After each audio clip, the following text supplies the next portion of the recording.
Good morning and welcome to Let's Talk on a Second Chance. My name is Philip Jones.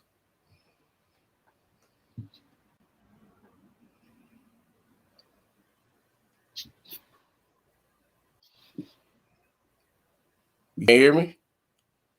Yeah, go ahead. You didn't hear me? I already did it.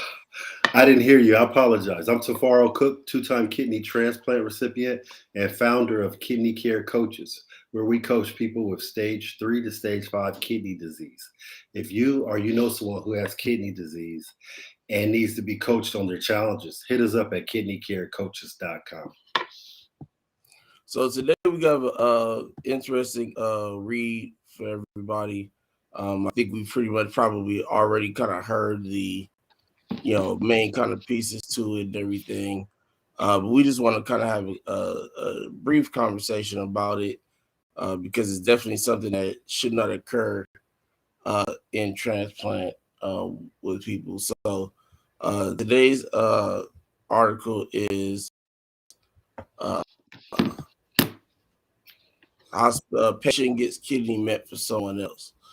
So again, I'm sure most of the people in heard of this story that happened in Ohio. So real quick article. It's not even gonna be long, but it says an Ohio hospital has acknowledged that a patient received a new kidney meant for someone else. Officials at university hospitals in Cleveland on Monday apologized for the mistake and said 2 employees have been placed on administrative leave. The kidney given to the wrong patient is compatible and the person is expected to recover. The other patient's surgery has been delayed. Officials at hospitals revealing how the error occurred to prevent similar mistakes going forward. We have offered our sincerest apologies to these patients and their families, hospital spokesperson George Stamatis said in a statement. We recognize they entrusted us with their care. The situation is entirely inconsistent with our commitment to helping patients return to health and live life to the fullest. It says the hospital has not notified UNOS, which manages the national transplant system. So, Mr. Cook, what's your thoughts on that? This is really wild because the reason why I say that is, I've had two kidney transplants, and I can distinctly remember every time I've got a transplant, them asking your name over and over. Even the band on your arm, they ask you so many times, you start knowing the numbers. They check your numbers, for the medications. Is this correct? Tell me if this is correct. They go through that. I remember at John Hopkins, I was getting my transplant, and National Geographic was filming me at the time. And what's crazy is the guy from National Geographic said, I don't know how many times they're gonna ask you, your name and everything. And mind you, you've been here for 2 months already. You Right. would you would think they know who you are and stuff like that. And the lady was like, we just have to quantify that this is him. We have to ask over and over and over. So when I hear about this kind of situation, and I'm like, wow. I mean, how did this happen? Did somebody drop the ball, or did somebody meant for this to happen? Because if you think about it, if you listen to the article, what they're saying is the transplant was compatible to this person, and so I don't know how this happened because we all know blood type, antigens, all these things have to make up for what's going on to for this person to get a transplant. So it's a real customized situation. I build custom cars. So this is a one-off. This is what we call a one-off. When that kidney is going to this person, it's going to this person because everything is lined up for this person. But all of a sudden, this other person gets it and they're doing good. So I have two questions right here. Did somebody drop the ball, or was this meant? Or was this planned out where somebody wanted this to happen? That's the question I have for this. Well, I mean, we both know. I mean, that it could. I think it can go both ways, but I think you just got to go on the side of somebody just dropped the ball on it. I mean, how do you make that mistake? I mean, there's a list for a reason. You go through this list when these organs come in and figure out who it goes to. Who it's an order for a reason. You're not just sitting there got a piece of paper going any meeny miny mo or try to wherever I put my finger at that's who gets it. Like it's too many rules involved in this. Uh, for anything that somebody messed up. Somebody messed. This was no mistake. It was no accident. Hold on. So you're saying this was no mistake. Somebody intentionally did this. That's what you're saying. I agree with that statement. I think No, I'm somebody. asking you. I didn't say Yeah, that. I'm no, I'm asking saying you. I agree with the statement that you were saying about Mm, that being a possibility. I think 'cause I just don't see how you make that mistake. Is right. here's the thing: people who work the list, right? Transplant coordinators, physicians, things like people like that in transplant, right? Hmm. They go through as much training to know how to do this I as dialysis agree. patients go through to do their dialysis. So so let me compare it this way that I said that, right? If if you get peritonitis, what's the first thing your doctor or nurse is going to tell you when they find out that you got peritonitis without even looking at any after doing any results? They just know, okay, you got peritonitis. First thing they'll say is you messed up, you wasn't cleaning it well, you wasn't washing your hands, you wasn't doing this. It's going to immediately fall on you before they even find. I got peritonitis 3 times, and every time I keep it real, it was well, the one time I was in the hospital wasn't my fault, but the Mm, 2 other times were me rushing doing my manual dialysis. But I'm sorry. Go ahead. I no, apologize. you Go ahead. good. But my point that I'm making is that it just is it's just the first thing that kind of comes to mind. It makes sense, right? I mean, um, I was going to give another example. Are you saying? Oh, Are you rejection. pertaining? Are you? Let me ask you a question real quick. Are Mm. you pertaining to like they always accuse you of messing up, so we're accusing them messing up, or what are you I pertaining think to? it falls under the same umbrella. I think it all falls under the same umbrella. When you look at it, you just what else could there have been? I mean, granted, in that situation, there are the ways that can happen, okay, because I've caught peritonitis myself, but they've always done tests and come back to me like, okay, yeah, what your fault. I try to keep myself as clean and stuff as possible. I even just literally I'm redoing my room at this current moment.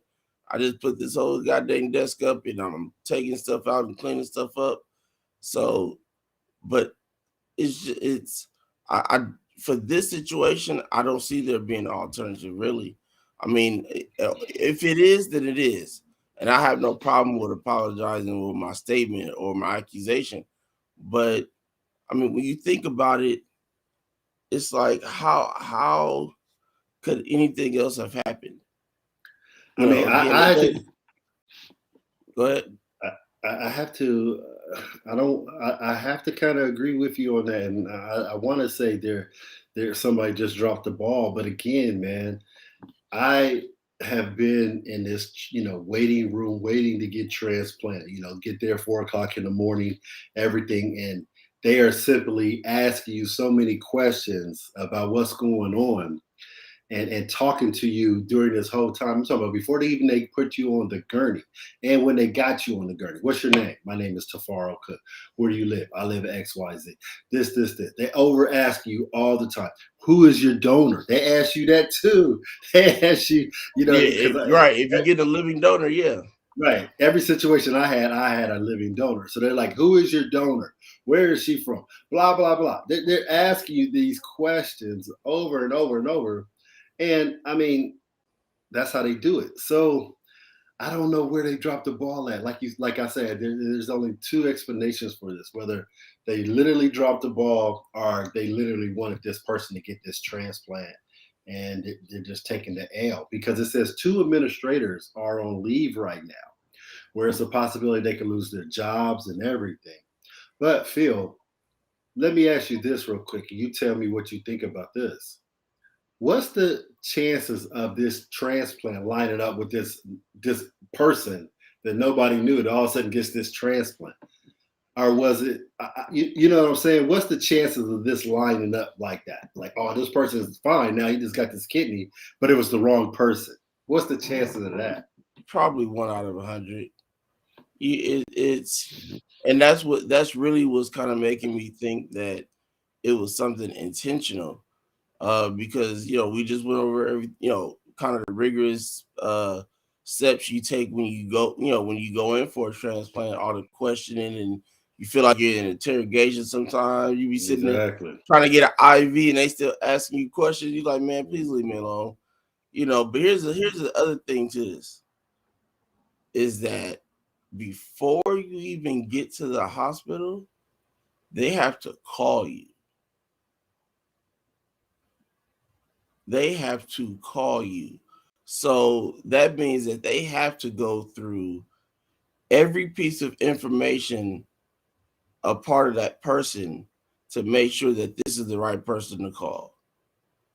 They got to see where they placed that, the name, blood type, all that stuff like that.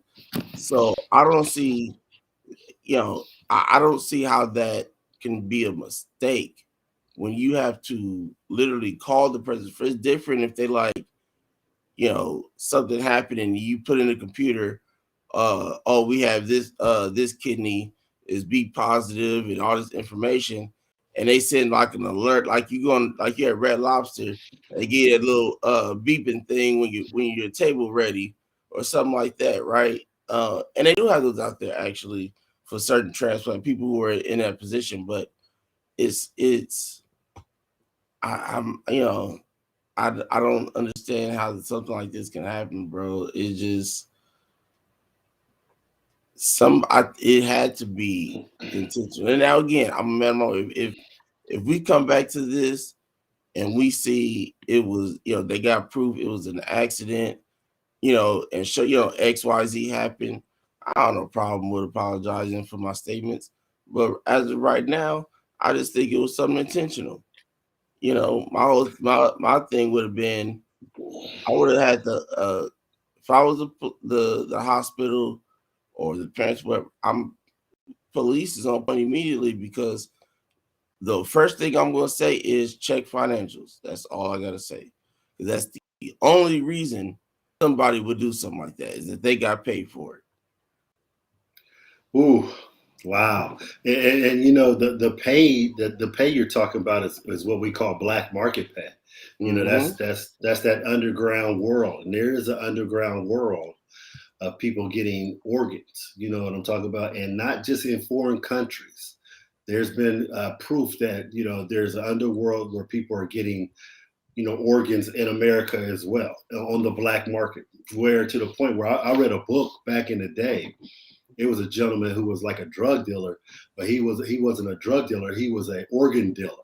He was getting organs, doing swapping organs for money and all kinds of stuff, and they were doing things like that. So these things do happen, and this is not the first time this has happened, Phil. There's been other situations where people have mistakenly gotten kidneys and stuff, and I don't know what to say about this. I'm at a disbelief that this can happen because you can ask anybody who's received a kidney transplant how many times they've quantified you before you gotten the transplant. Right before you've gotten surgery, they are constantly asking you, "Hey, what's your name? Who's your donor? Where are you from?" They're asking you only specific questions only you know. You know what's And for crazy? Oh, this, I'm sorry. Go ahead, Miss Cook. Go ahead. I'm no, sorry. go ahead. I'm listening. Go ahead. No, I was gonna say you mentioned that, right?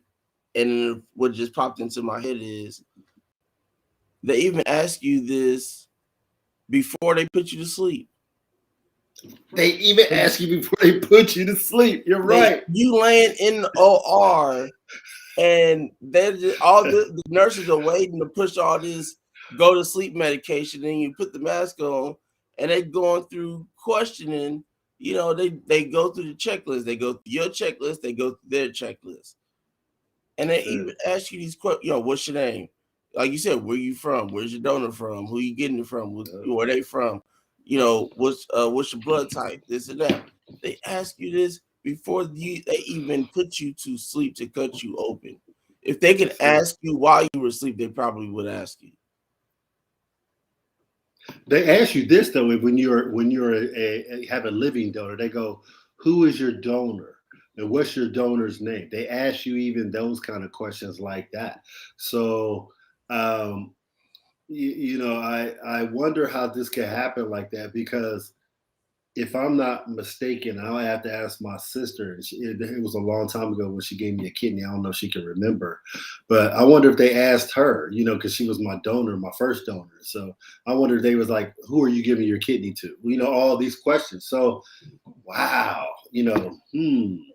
I can't say, but I'm a side with you on this, man. I have to say that I think it sounded like it could have been planned to give this kidney because again the only challenge I have with that too is getting these kidneys are so customized to this specific person, especially in my situation where I had to do so much plasma for phoresis and everything, and and all kinds of stuff. So they knew, I had, who I was. I was in hospital two months before, getting all kinds of stuff. Again, man, this was a custom situation.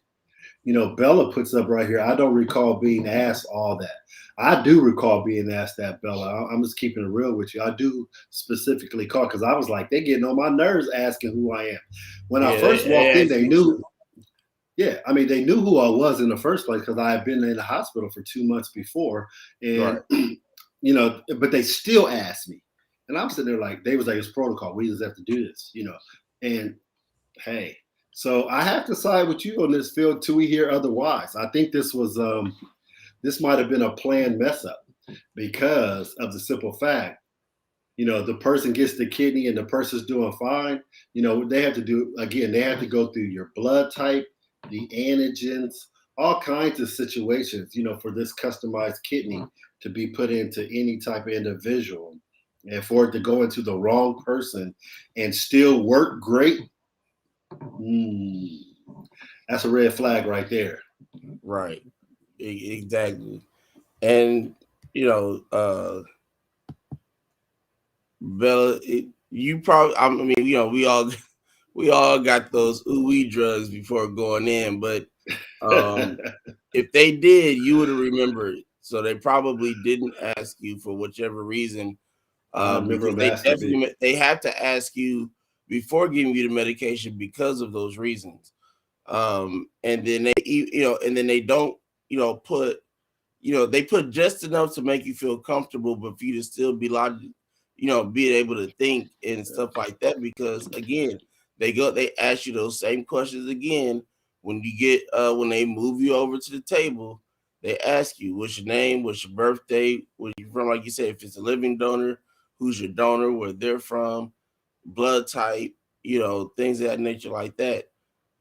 Until they decide to say, count backwards from 10, and then that's when it's lights out at that point. So I'm sure that they probably did, and again, I know you've had your transplant for a while as well. So She's had her transplant for 17 years. And she yeah, also says right there, Bella says, I would think different states have different protocols. And I agree with that, Bella, but I still think they overqualify and quantify who that person right, is. And I'm talking about every hospital is like who you're getting your kidney from, if it's a living donor, and they might ask that donor also she said, "All I remember is the count. Yeah, the 5, 4, 3, 2. Well, yeah, I get that, but still, I do remember them even before getting the transplant. Them asking me consistently, "Who's my donor?" and "Who am I getting the kidney from?" All these right, questions, and it was over and over. And again, National Geographic was documenting my transplant, and the cameraman had even asked me. He's like, "Dad, they keep on asking you that over and over." That's why I know I remember right. specifically them asking me. So somebody either dropped the ball, but I'd love to hear some more information on this follow up and what they found out in their investigation. Yeah, they should have, so it should be some extras out there by this point. Uh I mean, that came out in, I think it said July of last year. So excuse me. Either something should be out or should be coming out soon about that.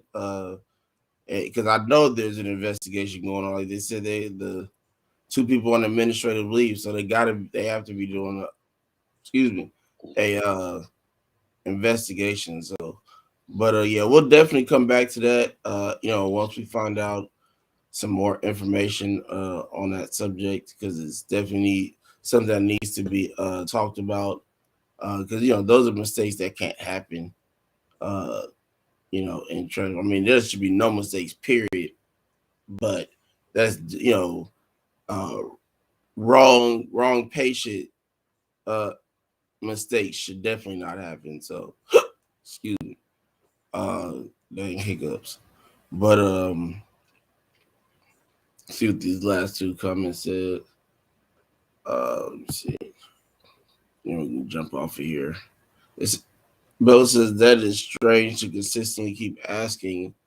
I will like just roll me in and give me my kidney. Well, you can't do that because again, you fall into this situation. What if they're not sure who you are?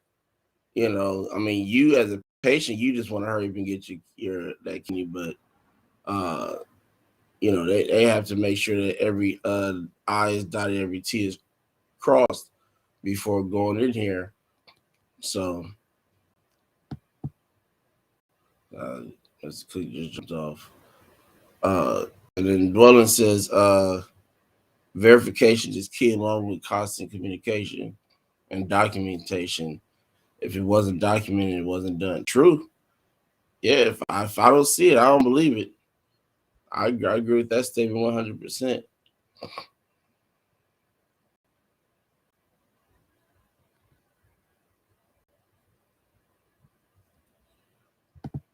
Yeah, Bella, somebody did. It was an article that came out in July, I believe it says, of last year, Ohio. This one was done on July 13th. I don't know exactly the date, but somebody did receive the kidney that was meant for someone else, and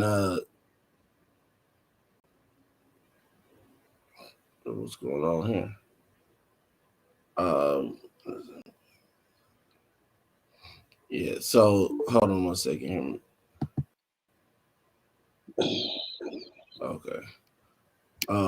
So it's just one of those situations. But we're a little bit past our time what we're going for, so we're gonna jump off of here and possibly, if we can find something by tomorrow, we'll come back to it. If not, whatever we do find out some more stuff, we'll definitely make a point to come back to finish talking about it. We'll make sure that it's posted so the people who've been talking to us consistent, Mr. Williams, Bella, anybody else that wants to have jump in on the conversation can jump in so we can talk about this. So again, always appreciate your love, your support. Thanks for tuning in this morning, this afternoon, wherever you are, and we'll see you back here tomorrow, same time, 10 o'clock. Hope you all have a wonderful, wonderful day. And 1 o'clock on the East. All right. Peace.